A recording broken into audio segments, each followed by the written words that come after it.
We had no resources. We weren't famous. There wasn't any well to dig from. And so it was a really true grit, tenacity story in terms of how we wanted to share our family tradition that we loved so much with other families because we knew they would love it. And I think that's a little bit of the magic that we had in terms of our story, which is that my sister and I both knew what it was like to grow up with an elf that worked for Santa in your home. And so we got it from a child's perspective.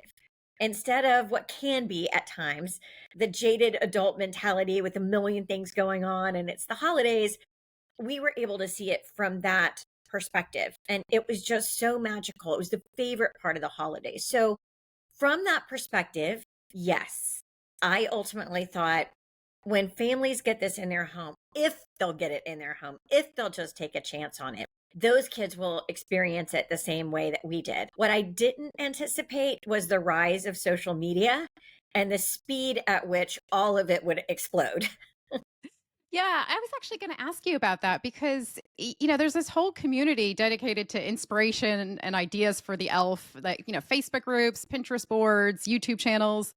How has that changed your business? I mean, I'm sure it's given you even more visibility, but what was that sort of evolution like for you? Well, at first, it just started with, of course, when we first started the company 20 years ago, the internet was a baby. So that part of what we've enjoyed seeing along this ride went from what was MySpace, right? Very limited, mostly focused on music, to eventually Facebook. And then you had the universe of Meta, and now there's Pinterest, and there's TikTok, and there's all these other platforms. And so it's really been an evolution for us as a business because what you need when you first start is not necessarily what you need as you grow. Consumer behavior patterns have changed quite a bit. The way younger shoppers engage with content versus older shoppers, where they're looking to shop, what that experience is like. So it has been a learning curve for us, but it started just with the elf on the shelf. And then ultimately, we started seeing this incredible creativity from our fans in terms of some elves have personalities that are pretty laid back, like their family, and others have personalities that are larger than life and uber creative.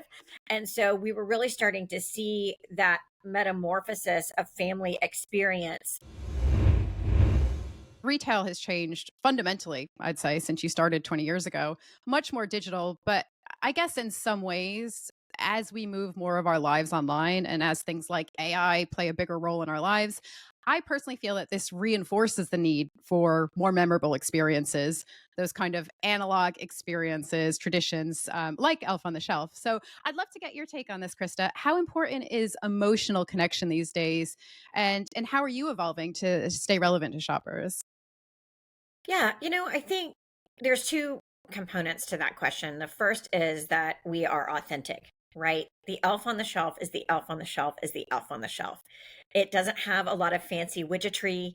You don't have to be the most athletic family or the smartest family or the wealthiest family to enjoy. Anyone can adopt an elf and have that experience in their home. And we had three members of my sibling group growing up, and the elf did that job for all of us. And then some families have, two or three or four elves. But ultimately, the authenticity we have in terms of my sister and I, this started as a family business. It's still a family business. Everything we do is about creating joyful family moments.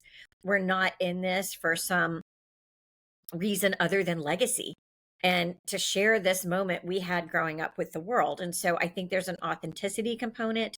I think there's a simplicity component. I think there's the opportunity for us to remove the noise that happens during the holiday season and just have something as simple or as fun or as complicated as you want it to be. And I do think that makes a difference because there's so much noise during the holidays. It's just everything is bling, bling, bling, bling, bling. Pay attention to me now. Get all your shopping done. Wrap all the presents. Make sure you're at all the parties. Make sure you have the right clothes to wear to them. Like, just, it's a busy time. So, having something that's just simple in your home that your family adores and kids find joy in is something I think every parent can relate to. Yeah, yeah, absolutely. And I think what's interesting about your product is that I mean, is it even a product? I mean, it feels more like an experience, right? And that's so powerful in retail today.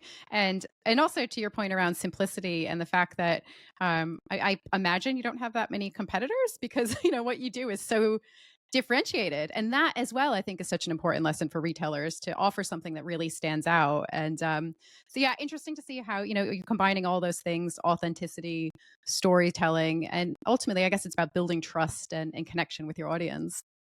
Yeah, again, like I said, everything we do is about creating joyful family moments in terms of every aspect of what we're involved in. So whether it's experiences or gaming or our hard goods products or anything that we work on, it's all about trying to stay true to that. And I think again, that's something we're able to lean into with authenticity, and we love creating those moments and hearing from our fans, and that's what we're going to continue to do.